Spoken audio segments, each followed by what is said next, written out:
From Hollywood, California, the makers of Old Gold cigarettes present the Comedy Theater.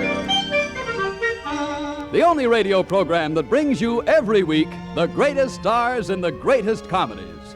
Tonight's play is the Universal picture Hired Wife, adapted from the original story by George Beck and starring Joan Bennett and Robert Page with Edmund McDonald.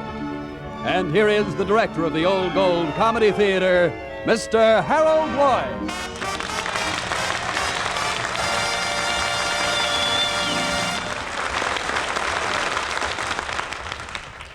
Good evening, ladies and gentlemen. In selecting our cast for this evening's Old Gold comedy, we did something which is very unusual out here in Hollywood. We had someone read the script. That, of course, was a big advantage, and it told us that the girl we'd need to play Kendall Browning would have to be gay, charming, lovely to look at, and unusually intelligent. Now, you must admit, that is quite an order to fill, unless you have someone like Joan Bennett.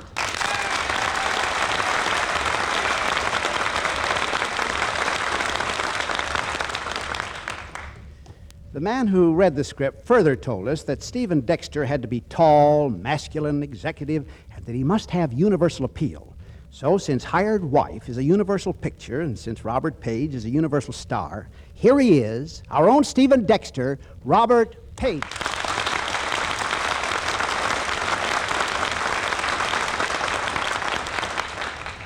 Our play tonight, Hired Wife, is a story about a man and his secretary, a single man. And when you add together a highly eligible single man, the president and sole owner of Dexter Cement, and a secretary like Kendall Browning who completely runs her boss's life, or thinks she does, well, you get a situation that is more than likely to start like this. Kendall Browning is being called on by an old friend. Jose, why did you come up here to the office to see me? Kendall Carey, it is because, because I want to touch you. Touch me? Do you know what you're saying? It could be I have used the wrong kind of English. What I mean is I want to bite you. What? No, not you, Kendall. I wish to bite your pocketbook. Oh, so that's it. A little loan. Well, Jose, my amigo, for future reference, and I'm sure you'll be needing it, the expression is to put the B on me, except next time it won't be on me. How much of a bite is it this time? Shall we say... No. Then maybe not so much. Yes. 50? No. 40? No. 20? How does 10 sound to you, Jose? You offer me, Jose Antonio Francisco de Fragosa de Grandanda, 10 measly little dollars. I do. I'll take it. Here, Jose, and now why don't you settle your financial problems and run out and marry some nice horse-faced millionaires? Oh, I try. Believe me, I try, but every time I get ready to explode the question to ugly rich women, I get a cold in the feet. Yeah, I know. Money isn't everything. Si. Oh, amor. Tell me this, Kendall. You work for a very wealthy man, no? Yes. He is handsome, no? He is handsome, yes. He's got money, he's handsome. Why nothing happened? Oh, Stephen's no woman hater. He has a mad moment now and again, especially in the spring. You know how a man acts in the spring, Jose. Oh, si. In spring, young man's things turn to lightly love. Well, that's close enough. When he gets those attacks, they're sudden, violent, and serious, but they soon run their course and his temperature stays normal until the next time. That is not love. That's K fever. It's very much like it. He seems to catch it from blondes, and when he goes around humming, he's a sick man. I do not like him. How dare he hums to blondes when he can hums at you? Well, he did make a pass or two 4 years ago when I went to work for him, but I put him in his place. Yeah, good opening move. No, bad. He stayed there. But it's spring now, no? Maybe Dexter, he fall in love again. Maybe this time he hums at you. See? He's humming now. Well, I've got to go, Jose. That's Stephen. Hasta la vista, compadre. Drop in when you need another dime. Come in. Good morning, Stephen. I didn't see you come in. Naturally, I've been here since 8, trying to figure out our new advertising campaign. Because if we don't do something drastic, the Combine will have the Dexter Cement Company out of business. Well, how about finding a different angle on our advertising? That's just what I've been thinking. Come here. Look out this window. Out that window? Or what are you going to do? Drop cement bags on their heads? No. Look again. Well, there's nothing there but a billboard, a picture of a car, and a girl. Exactly. What do you think of her? Nice line. Very. And an automatic rumble seat. I'm talking about the girl, not the car. That girl personifies everything our cement does. Grace, enduring, beauty, strength. Kendall, who is that girl? I don't know the name, but the face is on the canned tomatoes I use. Now, look, Kendall, I'm serious. I've got to find the girl who posed for that poster and use her face as the symbol and trademark of Dexter Cement. That's perfect casting. She looks like Gravel Gertie. Now, look, young lady, I want you to find that girl and arrange an appointment. I'll see her personally. All right, Stephen, but wouldn't it be easier and cheaper to pay her off right now?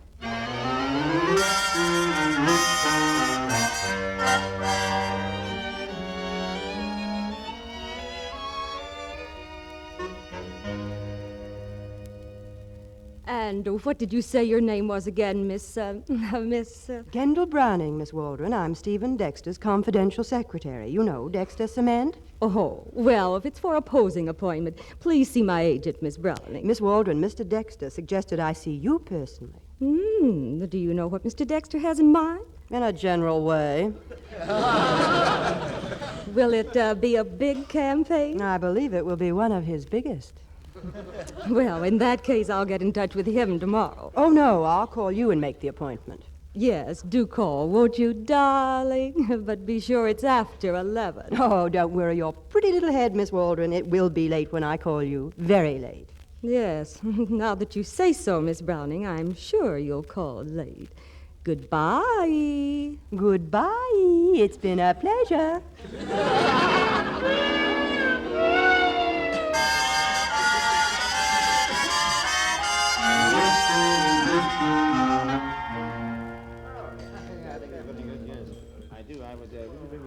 Omelette flan foutu, salad of Provençal, and will you have coffee, Mr. Dexter? Please. Go on, Miss Waldron. Well, the rest of my story isn't very interesting, Mr. Dexter. After my face appeared on Zimmer's biscuits, I was made. Yes, of course. Now, you see, what I have in mind is something new. Very new in cement advertising, Miss Waldron. If you... Excuse me, Miss Waldron. There's a call for you. I'd like to take the phone to the table. Oh, thank you, waiter. You'll pardon me, Mr. Dexter. go right ahead. Hello? Hello, Miss Waldron. I'm sorry to disturb you, but this is Miss Browning, Mr. Dexter's secretary. Oh, really? And you have a message for me from your employer? Yes, I have, Miss Waldron. My employer changed his mind about you just before he left for Chicago this morning. For Chicago? Oh, isn't that a shame? Oh, just a minute, darling. You are Stephen Dexter, aren't you? Yes, of course. Why? And you're here lunching with me at the Ritz, and you didn't leave for Chicago. Naturally, but I... I'll hold the receiver away from my ear, and you listen, too. Oh, well, would you mind talking a little louder, Miss Browning? There's such a hubbub here. Yes, I can imagine. Did Mr. Dexter say what made him change his mind, dear? Well, I hate to say this, but you really want to know? Oh, of course. Well, Mr. D said, call up Miss Goofy Face and tell her she can't peddle her puss to Dexter Cement. Boy, that dirty little... Were those his exact words? Oh, I never quote Mr. D's exact words anymore. I got such bitter notes from the telephone company. I'll wring her neck.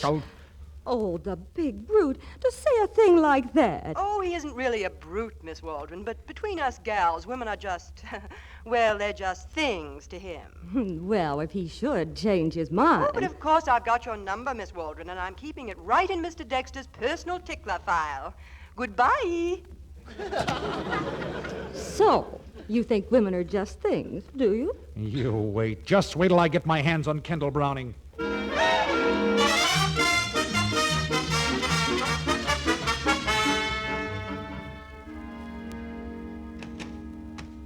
Did you ring for me, Stephen? Yes, I did, Kendall. Did you get in touch with that model for me? Well, you told me to, didn't you? Never mind that. Answer the question. Well, this is going to be a blow to you, but she said, well, it all boiled down to no thanks. That's strange. Well, what's so strange about it? Spring doesn't affect everybody the way it affects you, you know. No, but I was quite sure Miss Goofy Face was leaving for Chicago because she couldn't peddle her puss to Dexter Cement. You were... Oh, Stephen, this is unworthy of you. Eavesdropping, wiretapping. Why, the next thing you'll be doing is peeping over transoms. I happened to be lunching with Miss Waldron when you remembered my instructions and phoned her. Happened? You leave it to me to get her, and then you sneak off and date her behind my She back. called me last night and suggested it. In the prize ring, they call it beating a man to the punch. Well, you're on the ropes right now, all right. Kendall, I don't believe I could run this business without you, but I'm certain that I'm quite capable of running my own life. Did you say running or ruining? You know what I said.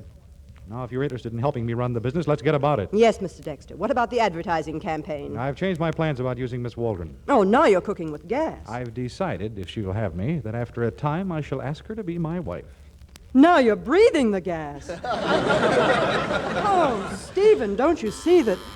What is it, O'Connor? Mr. Dexter's attorney, Mr. Van Horn, is here to see him. Van Horn? Good Lord, he was down to a meeting with the Combine. Send him right in, O'Connor. Oh, Stephen, don't look so upset. The Combine can't lick you. I hope not, but I'm certainly worried Well, about... Steve, I did my best. You mean your best wasn't good enough? Exactly. The Combine gives you until tomorrow at 3 o'clock to sell out at their price, or they're going to attach every asset and every cent you've got. Oh, Stephen, if they do that, you'll be bankrupt. Not only that, it'll be broke.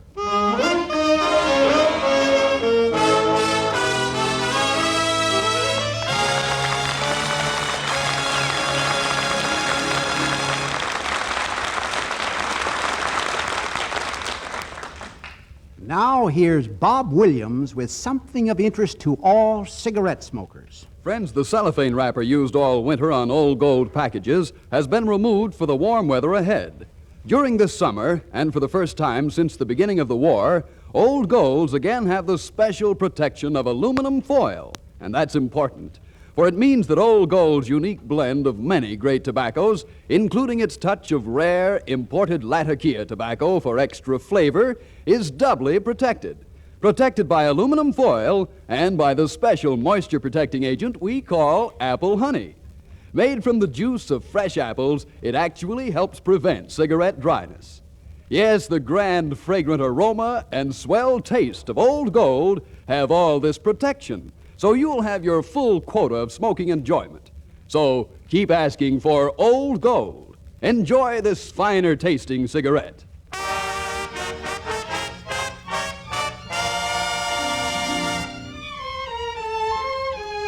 And now back to Harold Lloyd in the second act of tonight's Old Gold Comedy Theater presentation, Hired Wife, starring Joan Bennett and Robert Page. All right, Mr. Lloyd. Well, as the curtain rises on Act 2 of tonight's Old Gold comedy, Hired Wife, it appears that Stephen Dexter's very confidential secretary, Kendall Browning, is much more concerned about the threat of Stephen's marital entanglement with a blonde photographer's model than she is with the threat made by the Combine to bankrupt her employer. Because it's mid-afternoon, and we find Kendall in her private office up to her pretty little neck in... But, Jose, for a man with your charm and appeal, it would be child's play to sweep Phyllis Waldron off her feet. You wish me to make love to these bottles, so she will give your boss the hot foot in the heart, no? Well, that's one way of expressing it, but... Oh, Jose, you will do it for me, won't you? All you have to do is make love to this Waldron dame long enough to convince her, Stephen, that she's a gold digger, not worthy of him. But if she is really a gold digger, why pretty girl like her want to go with me? I'm broke flat. I'll give you the money. I'll pay all the bills to make a real impression on her. Why, in a week, she'll think you're the richest millionaire in all South America. You know, send her orchids, take her to the opera, talk about your yacht and your polo ponies. No, Kendall. As much as I love you, I'm afraid I cannot do these things for you. Because with girl like that, well, I could never make it sound sincere. But she's charming. No, Kendall. She's clever and vivacious. No, Kendall. That's her picture on that billboard across the street. Yes, Kendall. Give me her address. I call her at once. Oh, Jose, I knew you'd do it. Here's $500. I'll go to the bank tomorrow and arrange for the rest of your expenses. But what you do now? Oh, I've got to go back into Stephen's office and see if his lawyer, Van Horn, has figured out a way to save Stephen from the Combine, those financial vultures.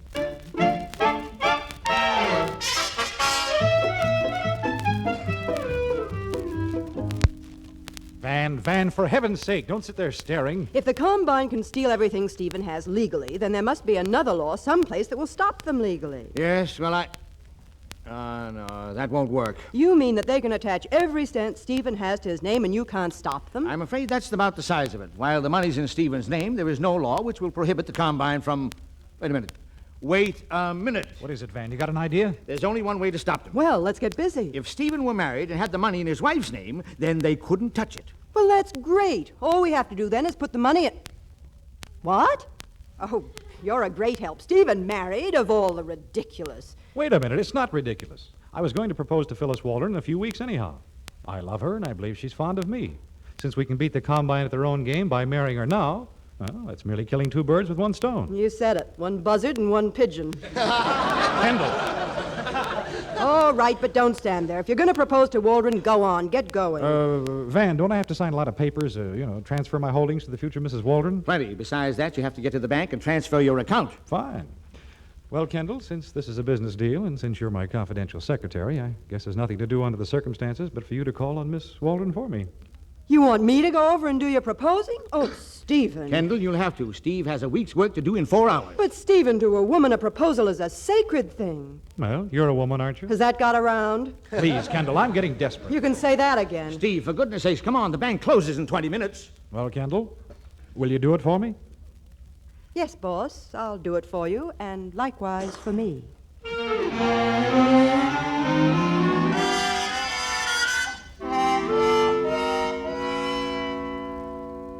Look, Waldron, we're both gals trying to get along, so let's not be coy about this. This is strictly business. Well, I'm all ears, darling. You can say that again. Well, all I can tell you is that this will put you in spending distance of some very serious sugar, because for certain financial reasons, it would be very convenient for Dexter to get married. In fact, he's got to have a wife before midnight. Is that all? Isn't that enough? Oh, quite enough. What do you take me for, a sucker? You'd love it, wouldn't you, Browning, if you could go back to your boss and say, Steve, that Waldron number has a price tag. But I'm not that kind of a gal. Then you're refusing to marry him? Oh, not at all, but I'm not marrying Steve tonight. Well, Dexter told me to ask you. Oh, I'm sure he did, darling. But you just trot back and tell him we'll have to wait a while. Tell him we'll wait till my trousseau gets back from the laundry. Well, if that's the way it is, yes, I'll tell him all right. I'll tell him that even Miss Waldron's trousseau got stuck in the wringer.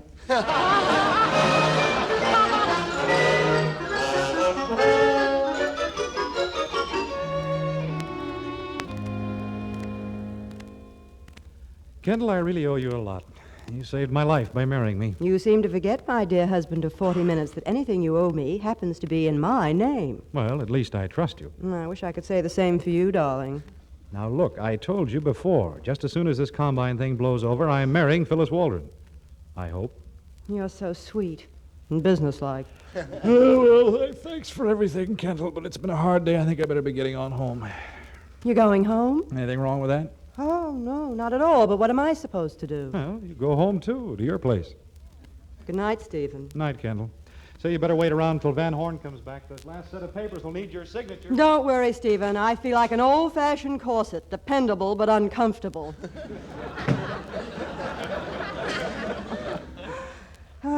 What am I, a nitwit? What have I got to laugh about? Oh, Stephen. Steve, darling, you poor, adorable dope. Oh, there you are, Kendall. Where's Steve? Oh, hello, Van. Steve went home. The poor thing was tired. Well, that's all right. I'll drive you back to his place as soon as you sign these papers. But I'm not going to his place. Yeah, well, it's not out of my way. My car is downstairs. What? You're not going to his place? That's right. Orders is orders, you know. But you married him, didn't you? I know, but Steve is such a little gentleman. He told me quite frankly that he was living at his place and I was living at mine. But you can't do that. Oh, that idiotic. Look, Kendall, as you move into Steve's apartment, the Combine will find out about it, and they'll have no trouble at all proving you were married just to evade attachment. You mean we would have been married for nothing? That they could prove fraud and take the money away? In 10 minutes. But Steve doesn't want me there. What am I going to do? I don't care if he wants you there or not. I'm his lawyer, and you're getting your bags and moving in tonight.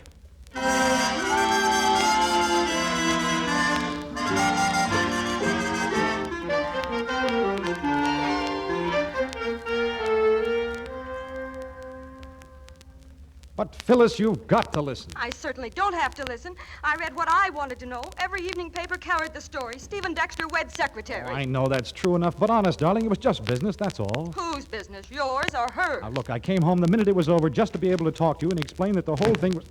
Yoo-hoo, darling, I'm home. Oh, you double-dealing little vixen. What? What did you call me? No, not you, Phyllis.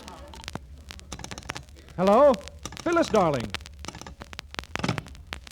She hung up. She did? Poor thing. Caught with her plans down. Now, you look here, Kendall Browning. I told you at the office that you weren't to come here, and by George, I mean it. I'm sorry, Stephen. Van Horn said I had to. Well, tell Van Horn to horn out of my affairs. He says we have to make it look as if the marriage is legitimate or the Combine will be able to prove fraud. I don't care about the combine. All you care about, I suppose, is Phyllis. In a word, yes. Does she know all your money is now in my name? Why? Oh, Kendall, I'm afraid I let you and Van Horn talk me into something. You mean you think I tricked you into marrying me? Well, not exactly, but you certainly... All right, Stephen. If that's the way you feel, let's call the whole thing off. Maybe now that you've talked to Miss Goofy Face, she understands and she'll marry you even if the Combine has all your money. That, Miss Browning, is the best idea you ever had. I think so, too. I'll see you at the office in the morning and get everything straightened out. Of course, our marriage being a business deal must be handled at the office, but don't be too sure of getting your blonde friend after you're rid of me. Oh, no? And may I ask why not? You most certainly may, but instead of asking me, why don't you ask her? You ask her who took her to dinner at 21 tonight. And if you're really curious, why not find out who this Jose is who's at her apartment right now? Good night, Stephen, and pleasant nightmares, you jerk.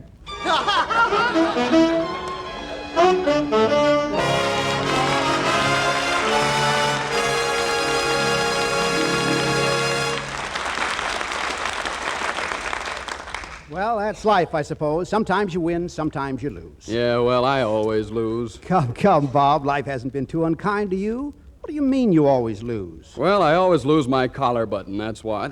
How sad.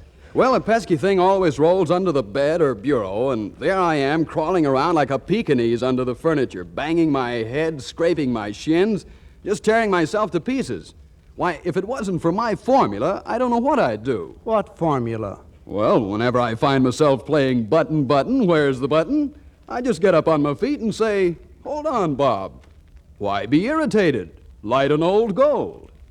Yes, sir, smokers. You'll always find grand extra flavor in an old gold, plus special protection against cigarette dryness. Listen. Old Gold's blend of great tobaccos, including a touch of tasty Latakia tobacco, is conditioned with the special moisture-protecting agent we call apple honey. Made from the juice of fresh apples, it actually helps prevent cigarette dryness. So, for a better, keener, tastier smoke, light an Old Gold. Easier said than done, perhaps, since quantity is limited. And limited for these understandable reasons. First, Old Gold quality is held a full 24-carat standard. Second, our armed forces get first call on all cigarettes we make. And yet we're doing our best to assure your share of remaining Old Golds. So, if you must take substitute brands today, remember, your dealer may have Old Golds tomorrow.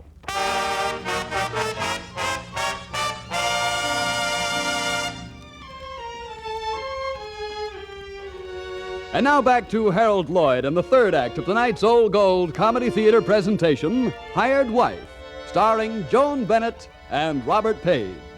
All right, Mr. Lloyd. And now let's find out how much more trouble Kendall Browning and Stephen Dexter can get into. As Act 3 of tonight's Old Gold comedy gets underway, it's the following morning. And although Stephen hasn't come in yet, Kendall is busily typing reams of papers so as to leave her affairs in good order when she walks out of the Dexter Cement offices this afternoon for the last time.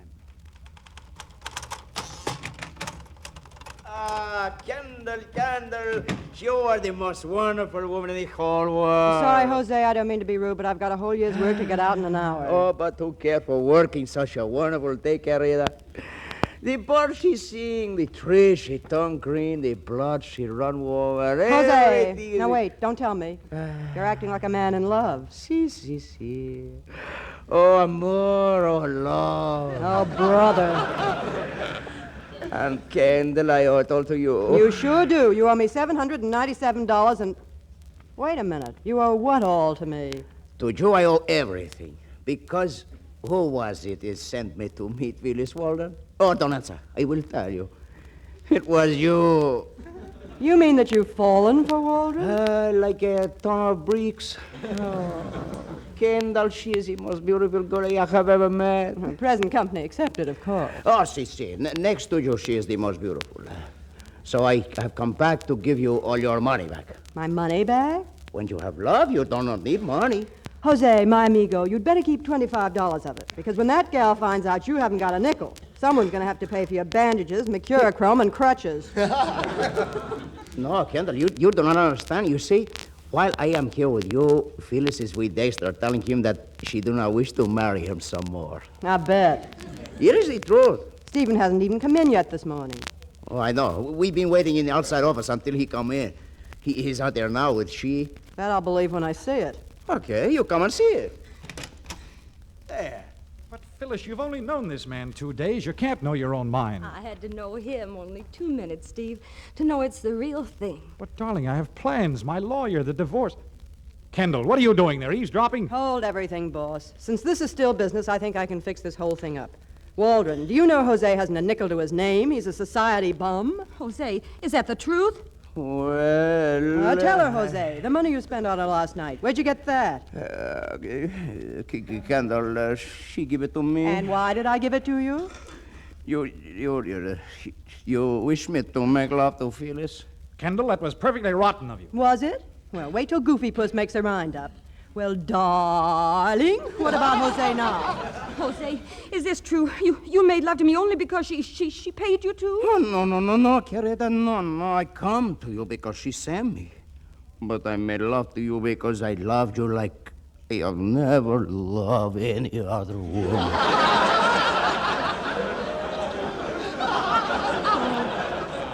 Oh, Jose, do you mean that? Oh, si, with all my heart, I adore you. Oh, darling. Well, I'll be darned. Stephen, I'm awfully sorry about this. I had her pegged for an out-and-out gold digger. Phyllis, do you mean you really love this man? Oh, yes. Oh, what a fool I've been. Oh, you're still being a fool, you fool. What's that? You want a woman whom you can respect and love and who loves you, don't you? Naturally. Well, didn't Kendall promise to love, honor, and obey you? No, that was business. Kendall doesn't love me. Now, hold your horses, John Alden. I'll speak for myself. Kendall, you mean that you... Would you know if I told you? Well, no, but there is a way I'd know. There is? What way is that? By kissing you. Come here. Oh, Stephen, if you don't mean this, Well, She loves me.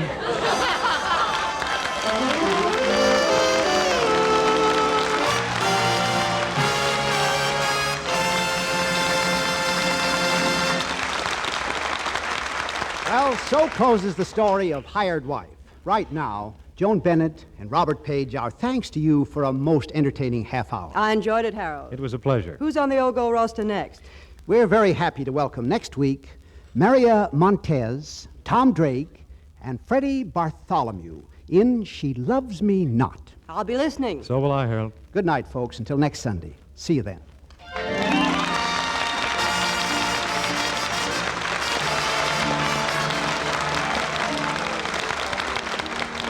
Hired Wife was presented through the courtesy of Universal Pictures, producers of That's the Spirit. With so much good news coming out of Europe, many of us are inclined to be over-optimistic, forgetting that there's a tremendous job ahead. So stay on the war job until released. Keep buying more and more war bonds and hold on to them. Keep supporting all home front activities and observing all wartime regulations.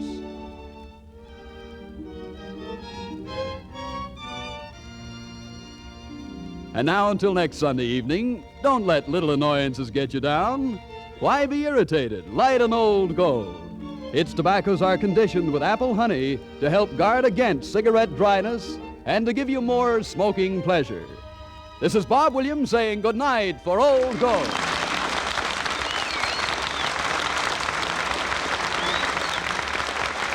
This is the National Broadcasting Company.